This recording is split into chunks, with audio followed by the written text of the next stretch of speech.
Welcome, everyone.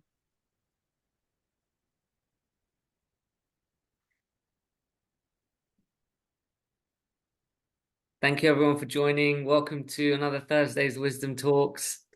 We're just going to give it a couple of seconds to let everyone come in and join us in the room. Before we start, I'd just like you to drop a little emoji in the chat that expresses how you might be feeling today, the day you might have had, just so we get an idea of where we are energetically. So if you're new and you just joined, just drop a little emoji. Let us know how you're feeling on this Thursday evening, afternoon, wherever you're joining from. So I'm going to start off. Thank you, Lisa. Someone's heart's on fire. So today is actually a full moon day. Yesterday was the appearance day of Nrsimha Dev, one of the avatars of Vishnu, and we are focusing today actually on the Lion of Love. And we're joined by a very special guest. So for those of you who are new, welcome to Wisdom Talks. For those of you who are coming back, thank you for joining us on Thursday evenings, where we dive into the wisdom of the Bhagavad Gita from a fresh perspective, with a fresh new lens, with lots of spiritual insight and an opportunity for us to share our thoughts together too. My name is Saj. I'm your Wisdom Talks host, and we're joined today by Kanchanabja, who's going to be diving into the topic of love, how love is unconditional. And when we embrace love for the divine, our love for others becomes fearless. So we're going to be embarking on this transformative quest for spiritual enlightenment. But before we do that, I'm going to chant a very small, short invocation to bring us all into the room together, to bring us all on the same energy level, and for us to all tune in with each other. Thank you all for popping in your emojis for how you're feeling. Please keep them coming. And if they change, please pop them in. And I'd like you to just take a moment to close your eyes. You can observe with your eyes open, but it's nice to close your eyes just for this short invocation. And as your eyes are closed, I'd like you to try and bring to your mind's eye someone who has inspired you on your life's journey, someone who you look up to, someone who may have imparted wisdom and helped you to grow on your journey in life. And I'm going to chant this short invocation. Om Jnanatimirandasya Jnana Shalakaya Chakshurum Militam Yena Tasmai Shri Guruve Namaha. Om Jnanatimirandasya Jnana Shalakaya Chakshurum Militam Yena Tasmai Shri Guruve Namaha. Om Jnanatimirandasya Jnana-Shalakaya Chakshurum Militam Yena Tasmai Shri Guruve Namaha. On this full moon day, on this full moon evening, we pay our respects and offer our obeisances to the teachers who have come before us, who have shone light on the spiritual path so that we may grow and we may evolve together. Thank you, everyone. So I'm going to tell you a little bit about our special guest today before we dive into this very special topic about the Lion of Love. You might be wondering who this Lion of Love is. Nrsimha Dev is a deity, a form of the divine, which is half lion, half man, who's come onto this planet, who came onto this planet to vanquish a demon king and to restore peace and prosperity and balance to the environment. But before we go into a little bit more about this Lion of Love, I'm going to introduce Kanchanabja and tell you a little bit more about him. So he's been teaching philosophy of the Bhagavad Gita for the last 20 years. He spent 1 year living the life of a monk at the ashram in Watford, and also traveled around India to spiritually prepare him for the corporate world, where he's worked in chartered accounting. and he teaches other chartered accountants. And he's been working as a professional tutor for the last 12 years, helping graduates succeed in accounting. But in his other time, he's also very interestingly studying and training as a psychotherapist. And he also loves jumping on trampolines with his two daughters in his spare time. So please welcome our wonderful special guest, Kanchanabja, also known, that's his spiritual name, and he's known as Kunal as well in the real material world. Hi, Kunal. How are you? Hey Sarge, thanks for the very kind introduction. Nice to be with you all today. Thank you for joining us. Thank you for joining us. How are you Thank doing you. today? Yeah, good, good. Like you mentioned, it's a full moon day. It was a very auspicious day yesterday, celebrating the appearance of uh, God who came as a lion, which is so mystical, which is so curious. Like, why would like you said, an avatar of Vishnu come to the world millions of years ago? But why would he come? Why would the Lord come in the form of a lion? So it's a really interesting story. It was really nice to celebrate that yesterday. Um, that day yesterday, I was at the Hare Krishna temple in Watford, which is really close to my house, which is the place where I spent some time some years back. So yeah, I'm feeling good. Good, good. And for Yeah. those who've not heard of Nrsimha Dev before, the deity of Nrsimha, and also the story of Nrsimha, could you shed a little bit of light on the story of Nrsimha and why it's so celebrated and what it Yeah, symbolises too?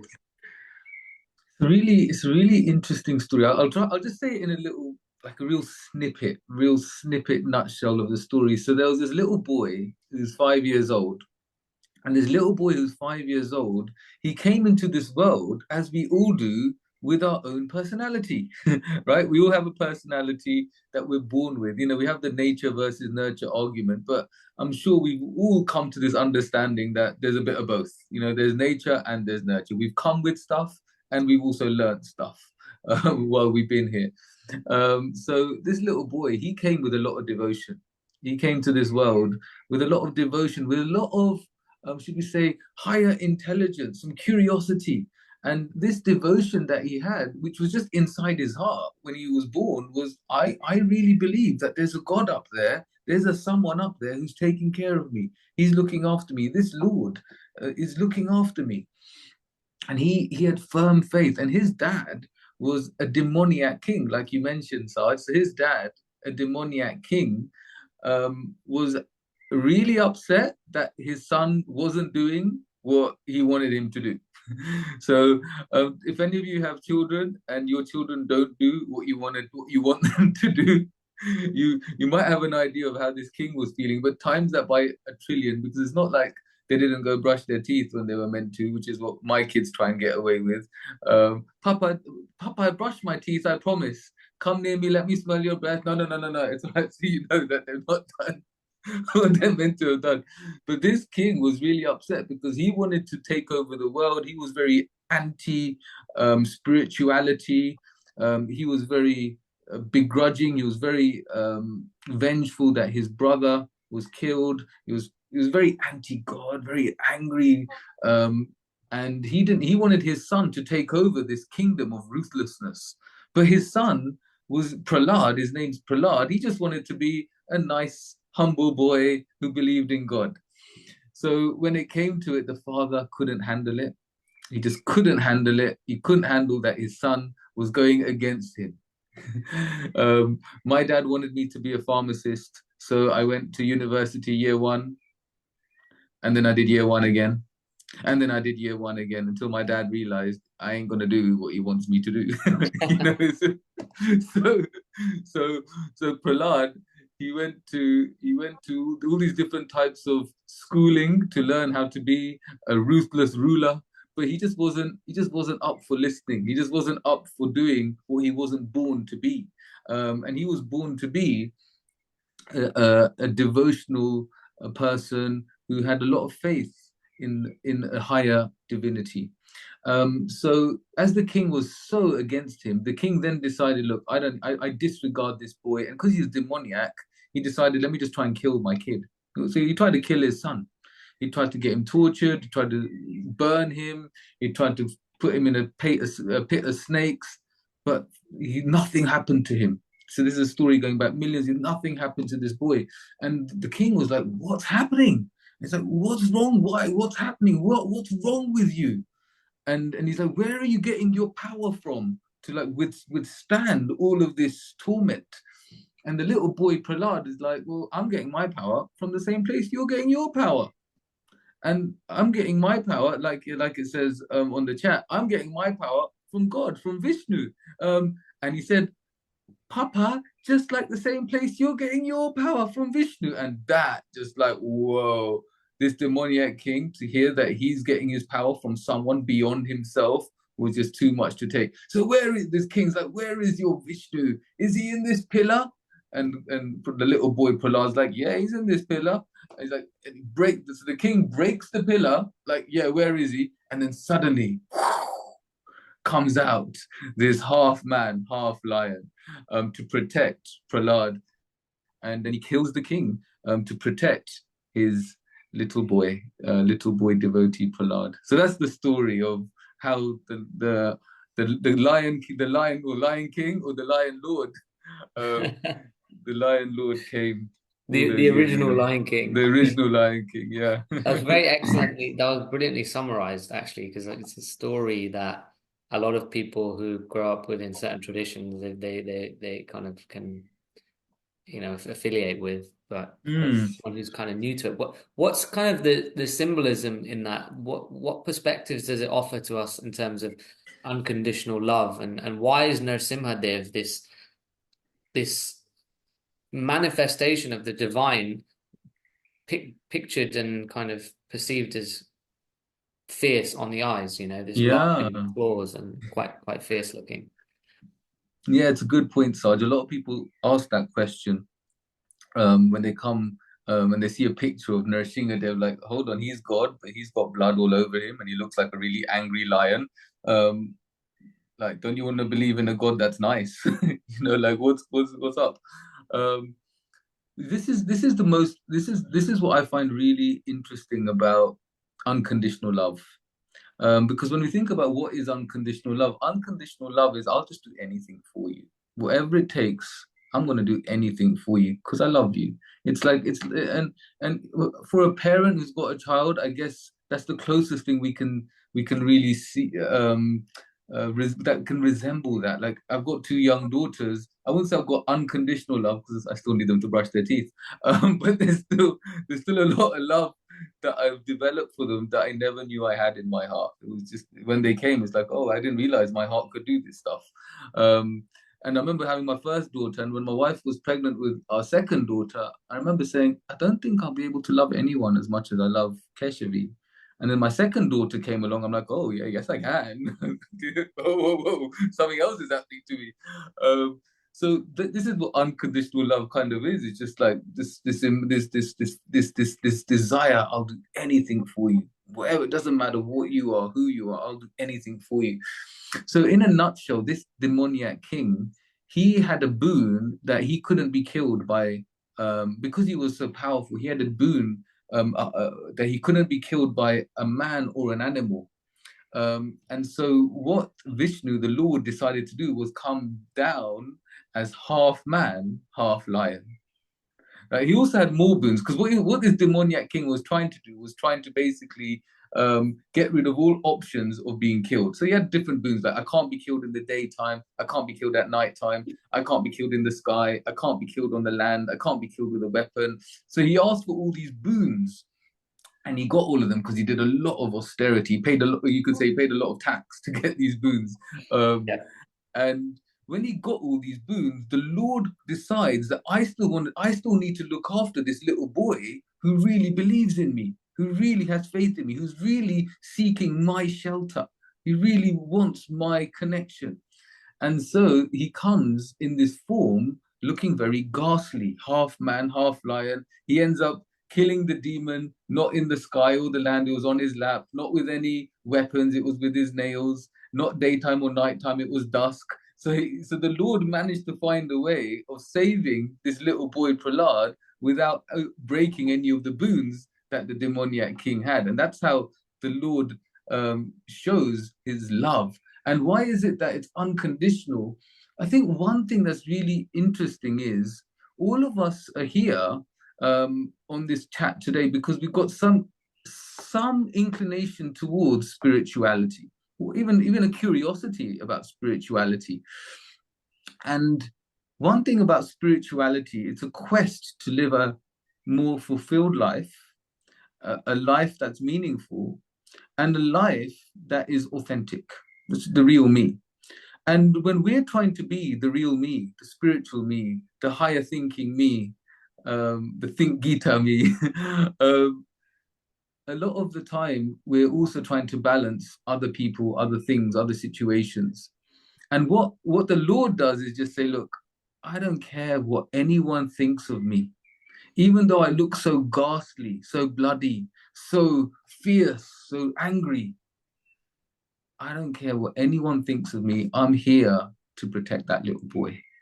Mm. And there's a lot to learn from that, because how often do we neglect what we really think is the right thing to do just because we're worried about what others will think of us?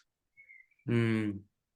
Yeah, that resonates massively with me, and I'm sure a lot of people here on this chat, because we often are acting from a place of fear and Mm. wondering what others think of us is more kind of more important than what we think of ourselves. That's a good point. What we think of ourselves. Yeah, yeah. So you've touched on some really key things there about the not the need not having the need for that validation or that reverence from others, you know. Mm. But how does that tie in? Do you think with unconditional love, do you think that is something which is unattainable here on this on a material plane, or that even a parent's love for the child, sometimes people could say that that can turn conditional if they don't behave in a certain way. You said your dad wanted you to Yeah. study, what was it? Pharmacy. Yeah. Pharmacy. My parents would preferred that I study get a degree, instead of going to drama school. But and then I went and I've tried different careers to fit that bill, Mm. even though they've been extremely supportive of me creatively. So what are your views on that Yeah. I and how think. that ties in with spirituality? I think. So your question, what you're saying is that I'm just trying to get to the essence of what you're saying. I think what I guess is what I'm really feeling in my heart to say right now in response to what you said is we all have we were born, we will come with a real authentic spiritual purpose.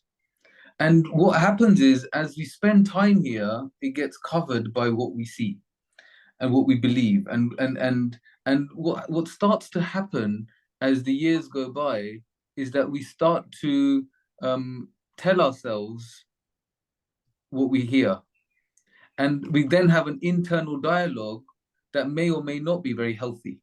The script, the inner critic, the inner script may not be very healthy. Like you'll never, I don't know what you had, but it could be anything. You'll never make it. 1% make it Yeah, as an actor. I don't know, yeah. 0.01, whatever. Yeah, Uh, not good enough, or yeah, people are going to laugh at you, or you seek that external validation. yeah. And so you've been told this stuff. Whoever it is, may not be parents. It might be other family, other friends, teachers, whoever. But if we grow up with this, then what happens is we have an internal dialogue that keeps telling us as we grow up, as we go through the years, and as we become adults and as we grow as adults, that okay, I'm like you said, I'm not good enough. People are going to laugh at me. So then, how do we live our life? Well, we live our life making sure that I am good enough and people don't laugh at me. And then when that becomes our life, I don't want people to laugh at me and I want people to think I'm good enough. We lose what we were born to do. It becomes contaminated, and Yeah, it becomes covered, blocked, and then we start living a life that is not us.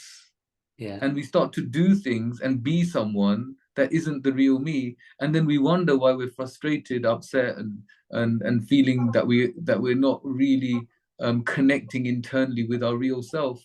Mm. It's because we're not being our real self, Mm. because the internal dialogue has given us so many labels. The internal script, the thing that what the mind keeps telling us is not um, to fulfill your potential, to go find the real you. um, and then we're living in a conflict within ourselves. It's an inner conflict. Mm. Mm. Mm. Thank you for giving that answer because it's a really hard question. I suppose there's no right or wrong Mm. perspective on it. There are many different perspectives, but you touched on the mind there. Yeah. I'd really love to get a little bit into your studies with psychotherapy and how you found synergies in your studies with psychotherapy and your spiritual practice, which you've cultivated now for tw 20 years. Yeah, it's been about Yeah. 20. Yeah, I think it's been about Wow, 20 which is years. amazing. Mm. Yeah, it's interesting. I think for me, it was, I found that ultimately with spiritual life, it's it was like when I first came into spiritual life, I just found it like, wow, I found the answer. This is what my life's meant to be. I need to learn how to become more devotional. I need to clean my heart from all this contamination and really go for it. And as the years went by, what starts to happen whenever you try to clean anything is you start to realize how much dirt there is. And right, if you clean your house, it's like, oh, you think you're going to take 2 hours. I'm going to clean the house for 2 hours. And if you do a proper job, you don't get past the first room in 2 hours. So over the years, the cleaning was happening. Well, the cleaning began, I guess, and the dirt was coming up. And as the dirt came up, as the um, the inner critic became stronger and stronger, the internal dialogue was more and more negative. I guess what came to me in terms of wanting to wanting to understand psychotherapy was okay. One thing I realized is okay, I've got quite a bit of anger inside. There's a lot of anger inside me, and so what I did was at the time I thought, okay, why don't I see a therapist just about anger? Like, why don't I just go and see a therapist and talk about having anger issues? And then after speaking to a therapist about anger issues, I think I just went for like a month or two, but I thought, wow, this is amazing. Like just getting to know myself. Like, okay, where's it coming from? What's the reason? What causes it? What's the inner script that makes me angry? What The anger is a secondary emotion. There must be something behind the anger. Oh, what is it behind the anger? Oh, actually, I'm quite sad. Oh my God, I didn't even know I was sad. And it's like we don't even realize things. And Mm. and I just guess getting to know myself in that way then helped me, or does continue to help me spiritually, and still does. And then as the years went by, I thought to myself, actually, um, this is an amazing tool for spirituality. And maybe about 10 years ago, maybe a bit less, then I started to do some mentoring, and just people who are trying to start up their spiritual life would come and ask me advice about how to how to deepen their spiritual connection, how to become more spiritually connected, more devotional, and how to understand the Gita better. And I was getting things like, I remember one person said to me, I feel suicidal. And I was like, okay, um, I'm not qualified for that, and I realized that. And I thought to myself, if I'm really going to help people spiritually, I think I should also try and get to help people mentally, because it's all connected, mentally, emotionally, and spiritually. So that then made me think, okay, let me try and see if I can work on this. So then I did a couple of counseling courses, and then I just thought I might leave it at that, and then I got quite inspired. So now I'm just in the middle of doing so I'm in the middle of doing a diploma in psychotherapy, and with that I'm kind of realizing that the dirt that comes out, if we don't have an idea of what it is, then it will just keep coming out, and we might not be able to manage what's coming out. So psychotherapy and spirituality, in that sense, are connected for me, because while the dirt's coming out, while the anger was coming out, the pride comes out, the arrogance. all this stuff that comes, if I'm aware of it, and that's how psychotherapy helps, then in terms of spirituality, I'm aware, I'm able to then think, okay, this is all the dirt. This is not the Yeah. person I want to be. This is the stuff that's getting in my way. So in that Yeah. sense, it seems like a dual track going in the same direction. Thank you for sharing that. I think that what was really clear to me there is the word that you used was awareness, having that awareness. Mm, And often when we embark on on our spiritual journeys and we try and grow spiritually, we're often going to matters of the soul and the yeah. heart, and that's what we're trying to cleanse. Mm, Really, the gateway to enable us to be able to navigate that space is through the mind, yeah.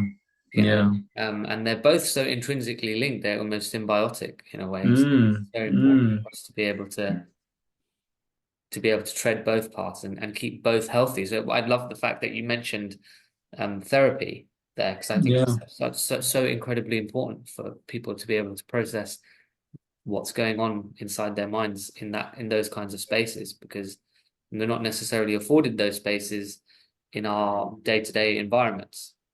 Like you said, Yeah. your students was able to come forward and speak to you about feeling, suicidal. Mm, mm, But the inner critic you spoke about there, that I yeah. think ties in a lot with self-love Yeah. and how accepting ourselves and going on that journey. For me, it's an uncomfortable journey of self-love, and for a lot of people, Oh, I think it is. How do we cultivate that into our spiritual practice? Could you give us any steps that you might have taken, or what things that might have worked for you? yeah, I think thanks, Sarge. It's a really interesting topic. And it is difficult. And I think it's difficult because like we just mentioned about awareness, it's not always that we're aware of why we find spiritual life sometimes quite tricky. Like we could read the Gita, and in the Gita, Krishna is saying to Arjun, I'll protect you. You know, just surrender unto me. I'll protect you. Don't worry about anything, and all your fears will be erased. You just surrender. And when we read something like that in the Gita, it can be like, why should I believe this Krishna is going to do that for me? And if we really think about why is it that I don't believe it? Well, I don't believe it because I've not anyone I've come across here who I've actually ever trusted with even a secret. They've gone and told someone else. It's like when we've been let down so much. So if we've not, because we've lived a life where we've experienced so much letdown, because we've lived a life where we may not have been accepted, then it's so hard to believe that Krishna will accept me. That, in the Gita, like Krishna saying, I'm accepting you, Arjun. And when I read that, I'm thinking, well, that's just for Arjun, that's not for me. How can he accept me? But it's because I can't believe it. My inner mind, my internal dialogue is, I'm not acceptable. I'm not acceptable. And if I don't feel acceptable, I don't think that Krishna, God, is going to accept me. So therefore, it's kind of like a process of, okay, do I accept myself? Can I accept myself for all my shortcomings? And then it's like we may think, actually, I find that hard. I find it really hard to accept my own shortcomings. Okay, name one of your shortcomings. Can I ask you that, Sarge? Yeah, yeah. One of Maybe my not. Maybe nothing that No, you of don't feel course, I'd love uncomfortable to. to share. I Yeah. think the more we share, the better. One of my shortcomings is I've only just started to address this in the past year is lack of boundaries Mm, with people and being and pleasing people around me. I've been a big people pleaser my whole life. That as a interesting. classic trait of an actor or a performer is like that need for validation from others, being told it's Mm, okay, often to mm. your detriment. So I'd say those are one of my couple of my shortcomings. Yeah, people pleasing, boundaries. Not. It's amazing that you're even aware of that. That means that you've already started to look inside a bit. Uh, So, but if I but if that's I like you was said with uncovering it, the minute you look at it, I think you just got to take one step at a time. One yeah, boundary. Yeah, exactly. And maybe if I just dab into it a little bit, when you Please. think about people pleasing, um, where does that come from? Um, not being potentially made to feel secure or enough in my own skin, not having me being my emotions validated. So I feel the need to placate or the need to please others so that my existence then becomes, validated in that sense. Mm, Well, and mm, also I've been on stage since I was 4 years old. So seeing the response that people have to seeing me dance or seeing me perform, that applause, mm, it becomes linked into your inner circuitry, where it's that it can become without your that becomes pleasing to others. And if you attach your identity and existence to that applause, then when you don't hear that applause or when you're not told, oh, you're doing a great job, you're doing good, then something must be wrong because you're not comfortable within yourself. mm. That's amazing. That's amazing. You've actually looked so deep within yourself to see that. And when Good you're on your help, good own, help. when you're on your own and you're not getting that, how do you help yourself then? Like like you just said there that there's times when um you're not getting that and you're thinking, where's my validation going to come from? What do you do to then um to manage yourself when you're feeling like that? I do things like wisdom talks on a Thursday evening. I I try and take association of people who are also looking to grow and have that Yeah, space. And yeah. then I also find that um we live more in the minds of others than we live in ourselves. So trying to participate in activities and behaviors that are going to bring my awareness into myself and not worry about others. I often feel like social media is really effective at getting us to live in the mind Mm, in the minds of others.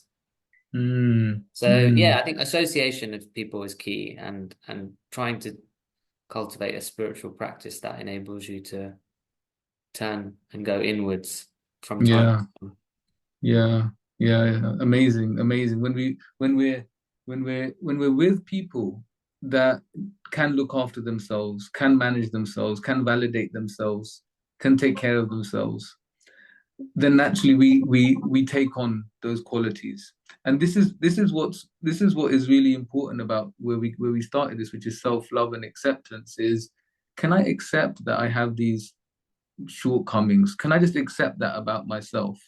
And once we can accept that we're not perfect and there's parts of us that we might not be totally happy with or totally comfortable with, but just being with that and just accepting that, accepting there's parts of me, there's parts of me that's not perfect. And once we can accept there's parts of me that's not perfect, then from that acceptance, we can have that self love.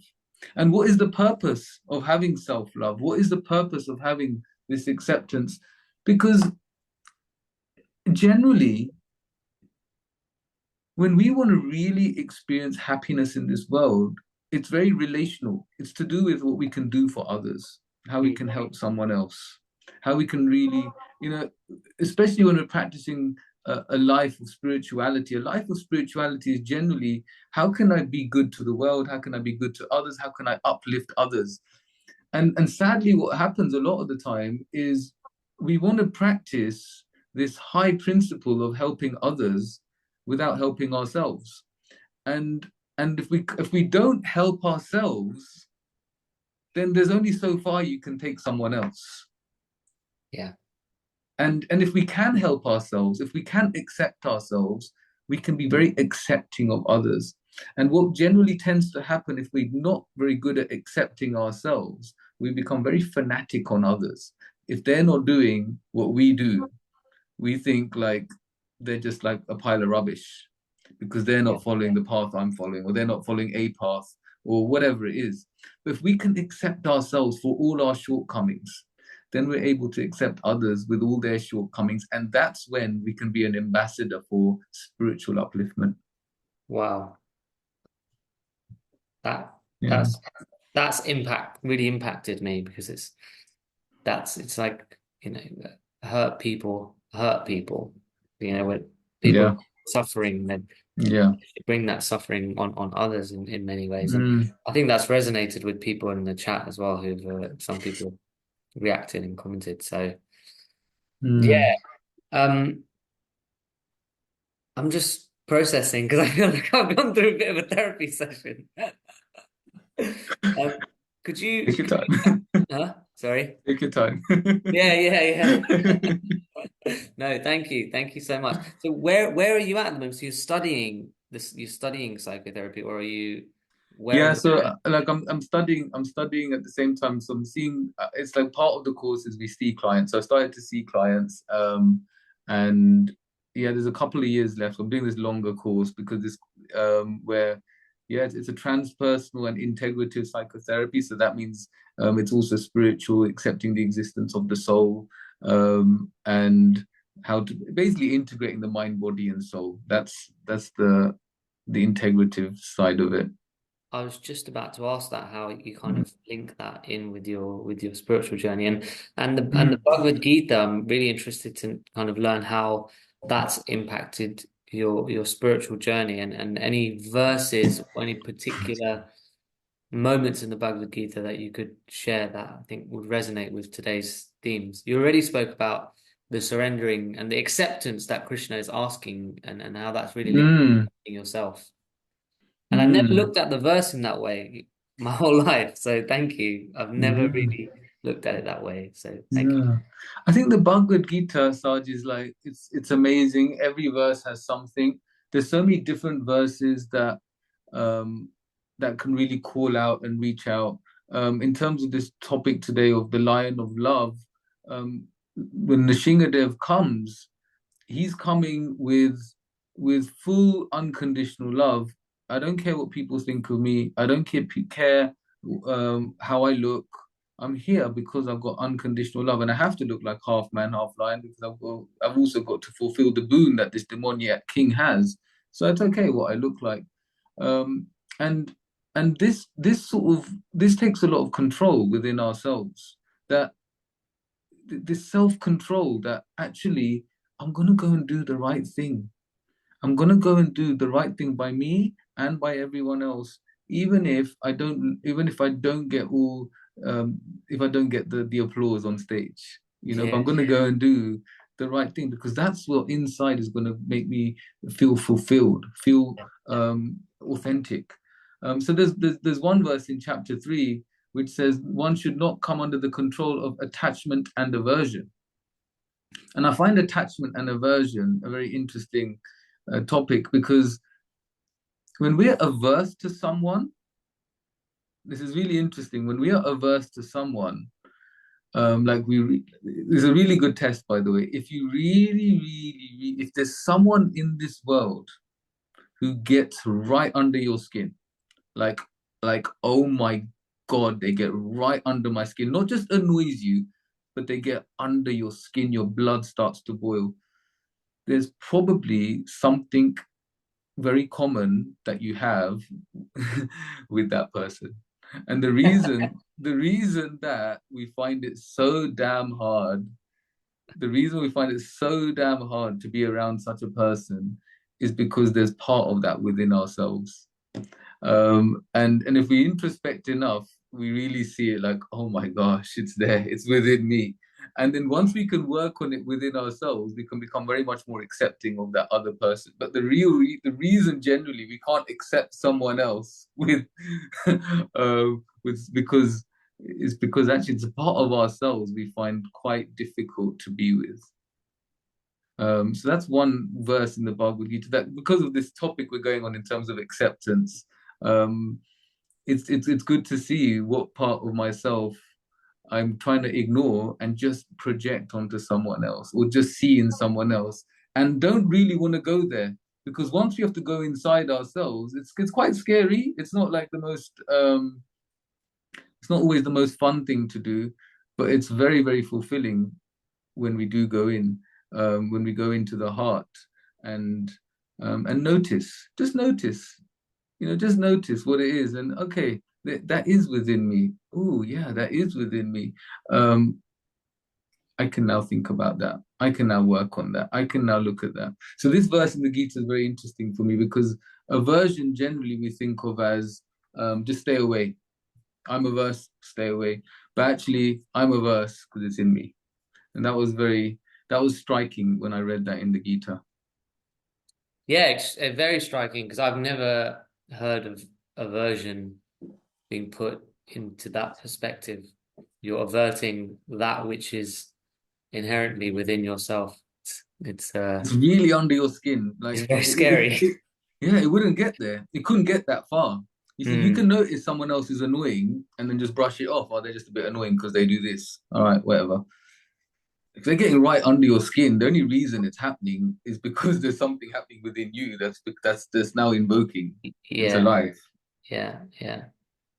Wow. Mm. Does Thank you for sharing these reflections, because they've been really super insightful, and I love the way that you bring new meaning to some of these verses in the Gita. And we've talked about self-acceptance, self-love, the synergies between psychotherapy and spiritual practice. So it's all been Yeah, no, thank you. There's one more verse I wanted to share. That's please, okay. please, please, please. Which is well, there's two more I could say. There's one verse Yeah. in chapter 10. So I spoke one about one chapter 3, Just which is before you 3 point. share Yeah. them, Kunal, is if anyone has any questions for Mm, Kunal, now would be a great time to put them in the chat. So whilst you look at this final verse or this verse that you want to share, we might have some questions that we can dive yeah, into sure. when we come out the other side. Sorry. Yeah, yeah, no, absolutely. That's a good point. Yeah, so in chapter 10, Krishna says something to Arjun. He says, to those who are constantly devoted to serving me with love, I give the understanding by which they can come to me. So this just reminds me of that little boy, Prahlad, in that story you were saying. He was just constantly devoted. He had a real firm connection, a real firm belief that God is with me, God is protecting me. And then he just gave him the understanding what to do. So when the demoniac king said, is God in the pillar? He's like, yeah, he is. And he breaks the pillar and God actually came out. I was like, whoa. So it's really interesting. One thing I can say in 20 years of spiritual life for me, maybe more than 20 years now, is my life has changed so much for the better. I just can't. If I think about what my life used to be like and what my life is like now, and the difference, and yeah, I can only see that there must be someone higher. There must be someone there who's really doing something, reciprocating with me. And this verse in the Gita, um, really calls out that yeah, he, the Supreme Lord, divinity, is reciprocating with me. There's some Yeah. reciprocation, and life is about reciprocation. Um, and in terms of the title of the talk, he spoke about fearlessness, and that's the 18th chapter when he said, Krishna says to Arjun, just surrender everything. I'll it's a good. I guess Linda, I can just get onto this. Well, I just noticed your question on the chat there, and I can get onto what does it mean by surrender. Surrender, if it was to say in a nutshell, is whatever's favorable for our devotional and our spiritual connection, take those decisions, accept all of those things. And whatever is unfavorable for our spiritual connection and a higher, more fulfilling, deep life, reject all of those things. And if we start to accept all of the things, the people, the things, the Thursday nights wisdom talks, if we start to accept all of these, and reject all of these things that take us away, that's surrender. That's how we can connect with divinity. And I remember reading that verse maybe 25 years ago, maybe more. And when I read that, I was like, what's going on here? I was a bit out of it when I read it, I must admit. Um, and then the years went by, and then as I read it now and I read it again over the years, it just takes on a newer and a new and a newer meaning, which is what's so beautiful about the Gita, is that every time you pick it up, it speaks to you. It's alive. You know, Yeah, it's new. It's fresh. yeah. And with the newspaper, you know, I take the metropolitan. I take the tube into London to work. No one wants the metro in the evening because by then the evening standards come out. You know, it's like the news changes so quickly that you don't want the old paper. But the Gita's 5,000 years old, and every time we pick it up, it speaks to us in a different way, which to me shows it's reciprocal, it's alive, it's real. So yeah, that's what stands out. Completely resonate with that. And you're always viewing it with through the lens of your experience, which is Yeah, continuously changing. So you could read changing. a verse 100 different ways, and then 5 years down the line, even a few months down the line, it could take on a whole new meaning based on your experience, which is Yeah. what I love about the wisdom. We've got some really great comments and questions in here. Thank you for sharing them. Please do keep them coming. You've talked about surrender there. Thank you for this is from Hemangi. Thank you for the insightful session. In my mind, I feel a lot of anxiety for someone who I love unconditionally. Maybe it's because of the attachment, but how can we love our loved ones fearlessly? And someone else, Deepa, has asked how to develop self-love. We'll get to that afterwards. So we'll speak about this one first. How to love How, fearlessly. how to love um, without attachment. See, what comes to mind is when we love. And love means I want to serve, I want to help, I want to connect, I want to uplift. And all of those things don't necessarily have to have a result that um, that we're looking for. Generally, anxiety comes in these situations because what we want from our, should we say, determination, from our endeavors, from our effort is a particular result. And Krishna, he says this to Arjuna, look, just go and do your duty. He says, Mam Anushmara Yudhyacha. Go and do your duty, which is to fight this war, and just remember me. And in a similar vein, we can just say, let's act with love for this person. Let's do whatever we can for this person to uplift them, to help them, connect them. And then whatever happens, whatever is the result, that's not in our hands. And that's being non-attached. It's not in our hands. We can only do our bit. And then there's so many other factors, and we can just only then rely on divinity to do the rest. Mm-hmm. That's a really great answer. I've heard it compared in the past using the metaphor of a flower. Mm, You love, you wouldn't pick that flower up and keep it for yourself and smell that flower and then take it. And then eventually that flower is, it degrades. You want to water and allow it to blossom and appreciate the beauty of mm. that flower. Um, Yeah, yeah. And if the flower doesn't blossom, you tried your best. yes, And yeah. that's all we can do. Yeah, Yeah. yeah, yeah. Thank you. We've got Deepa, how to develop self-love. We spoke a little bit about this, but Yeah. it's easy to How to develop unconditional love for kids, but I'm struggling with self-love and setting boundaries. Yeah, thank you. Self-love, I think it starts with self-acceptance. Can we accept ourselves, which was what we were touching on earlier, and self-love. It kind of comes like this. If you can love your kids, why can't we love ourselves? What stops us loving ourselves? If we can love our children, why can't we love ourselves? And what is the reason we want to love ourselves? It's not some sort of egotistical love. It's I want to love myself in the same way I love my kids. And why, Deepa, can I ask? Maybe you can just unmute. Um, when you show love to your kids, what is it that you want for your children with all that love? Maybe you can unmute. Deepa, would you like to Yeah, unmute and share that? thank you very much for the wonderful session. Actually, I come from a culture where self-love is considered to be selfish.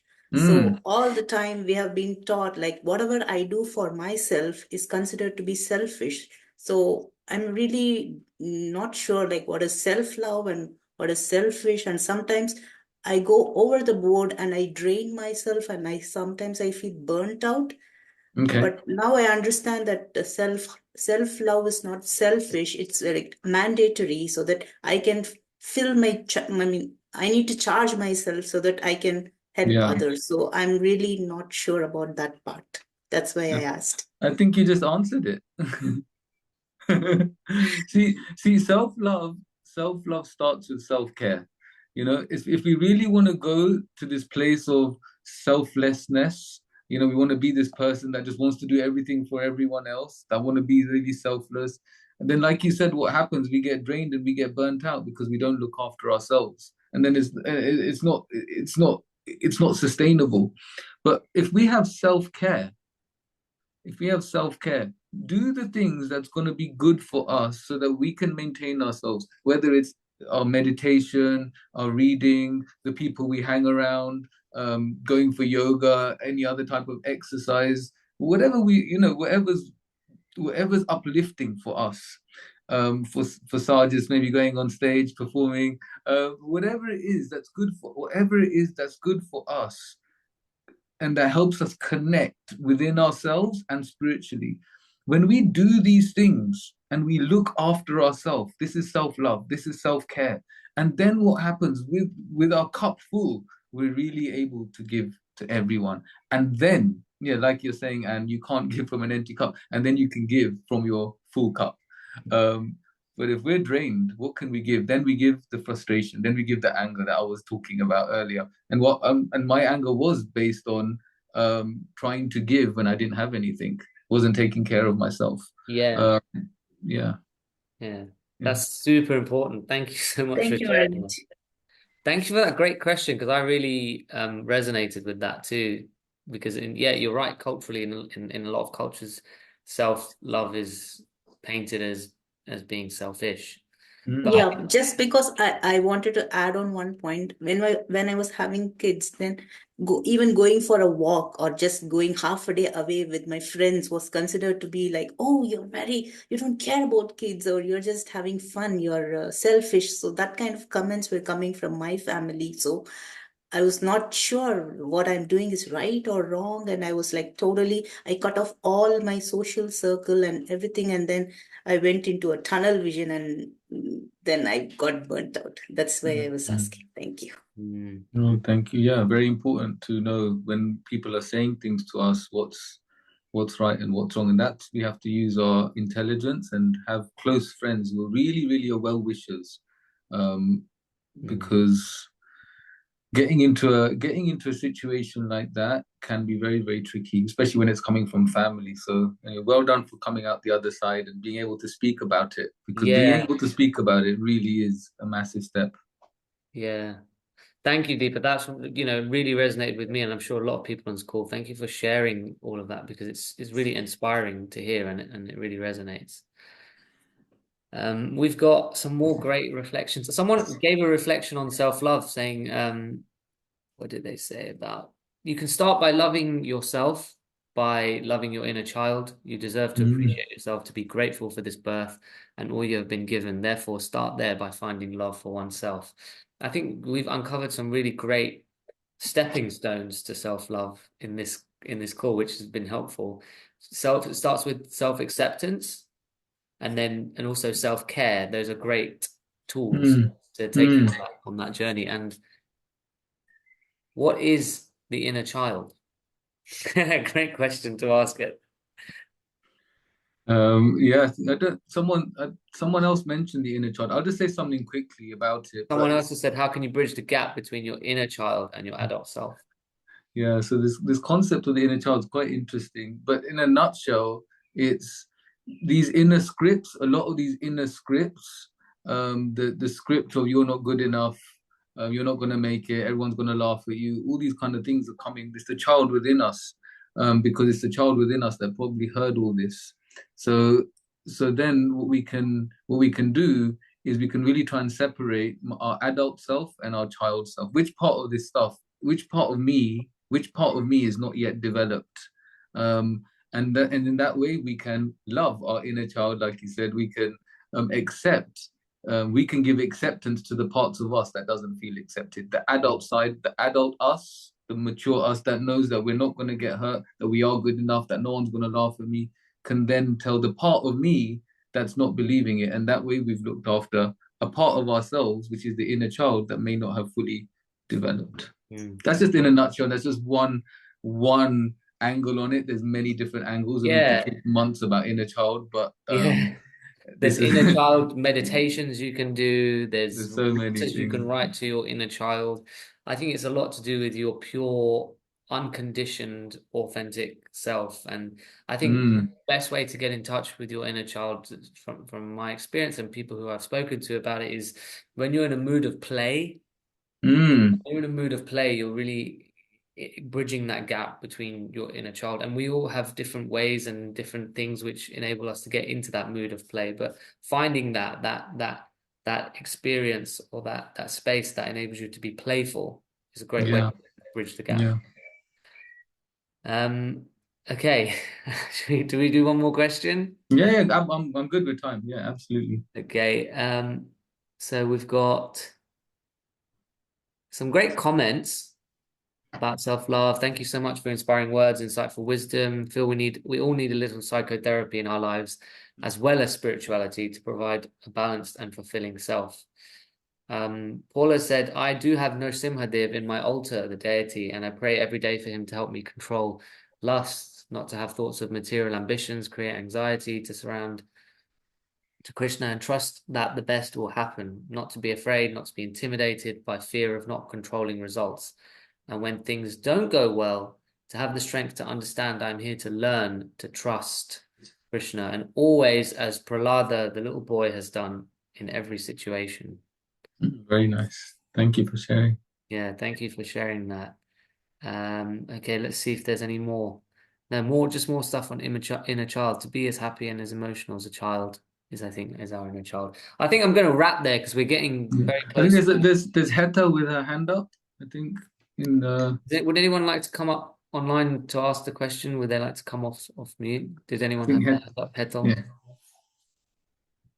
she's on mute. You're just on mute if you want to unmute. There you Hare go. Krishna. Hare Krishna. Thank you so much. I'm really grateful. You know how, Kunal, you were mentioning that sometimes God resonates with there's a connection, as you said, and I'm connected to today's session because I've had a very rough day at work. But the thing is, I picked up my inner child, went for a walk because things were not going right work-wise. But the thing is, if you understand how you're feeling and then work on those first before Mm, those problems, and that has helped me today too. But then, as you say, God connects you with these types of sessions and you get these answers in these sessions as well. And I feel like sometimes what you've just mentioned, there are some shortcomings in you that you see in that other person. That's why they come under your yeah, skin. yeah. How do you have to first come over those shortcomings in you first before you can get answers from that other person? You don't need answers, but how you can go further? Yeah, ultimately, we can't change anyone else, and whatever anyone else does won't really change us in a deep and profound way. The only thing that can really help us is if we can uplift ourselves. So what we see in others, if it helps us see something within ourselves and we uplift ourselves, then we see the world differently. We make some inner progress, and we're not as bothered about things that we used to be. And that's generally us becoming more and more free to play, more free to really get in touch with the soul. And the soul is very playful. The soul is spiritual. The soul wants to connect in a very meaningful and profound way with divinity. And the more free we get from our inner blocks, the better it is. So yeah, this the only thing that will help us is how much we become uplifted. Whatever anyone else does, how much they change is not in our control, and it won't really make a massive difference compared to us taking steps in our life. Thank you for sharing, and I hope you're having a better evening than you did in the day. The walk must have really helped. It's Yeah. so good, isn't it? Just going to do something. Today I went for a walk as well. Just sometimes just going out in nature, amazing. Just doing the simple things. And we're all different. We all like different things, and part of the experience of spirituality is what makes me tick. What's good for me? Do I need to go for a swim? Do I need to go for a walk? Do I need to sit in? Do I need to sit in a yoga space on my own? Whatever it is, what is it that makes me tick? That's going to help me get balanced and grow and connect with my inner soul, which is full of bliss, which is full of happiness, which is full of excitement and play. That's what we want. That's what we want to be at. And then we can let it go, whatever argument we're having with someone at work or our partner or our kid or our parent, and just be free of all of that. Yeah, Someone's if it helps you, Hemangi, go for it. yeah, yeah. Whatever helps.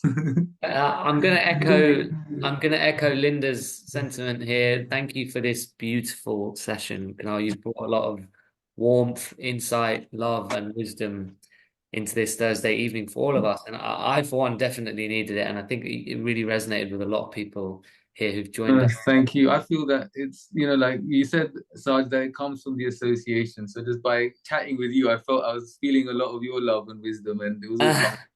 Thank you. It's reciprocal. It's reciprocal. Yeah. Thank you, everyone.